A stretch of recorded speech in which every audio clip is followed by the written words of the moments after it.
Les accidents de la route sont devenus de plus en plus récurrents. L'excès de vitesse, l'imprudence des chauffeurs, les défaillances techniques en sont souvent la cause. Il faut alors y remédier, d'où l'importance de former les chauffeurs. Des fois, il peut arriver qu'il y ait un accident et que derrière, qu'il y ait un suraccident. Parce que la zone n'était pas protégée. Parce qu'il peut y avoir un accident et un autre conducteur peut venir aggraver ça. Déjà des professionnels.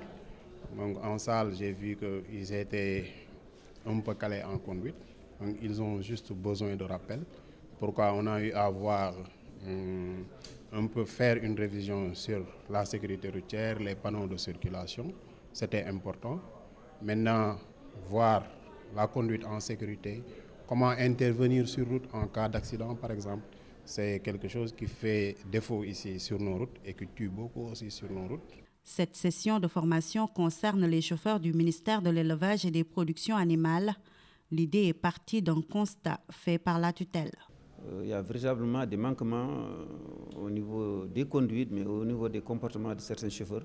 Ce qui fait que pour moi, il y a eu besoin nécessairement de faire une formation pour ces gens-là pour qu'ils puissent comprendre quand même. On ne conduit pas une voiture n'importe comment, on ne conduit pas aussi n'importe comment sur une route. Ce qui fait qu'il est important quand même que les chauffeurs-là puissent savoir quelles sont les limites de leur capacité, mais également les limites aussi des possibilités qui leur sont offertes par une réglementation qui est bien précise en ce qui concerne la conduite sur la route. La technologie, la mécanique, la maintenance préventive, les premiers secours, tout sera passé au peigne fin au cours de cette session de formation. Mais nous allons continuer jusqu'à vraiment avoir l'effectif budget de la formation de tous les chauffeurs pour avoir quand même une amélioration nette au niveau des conduites, mais au niveau également des maintenances comme au niveau des protocoles. Parce que ce sont les trois volets aussi qui intéressent souvent les chauffeurs, les conducteurs globalement.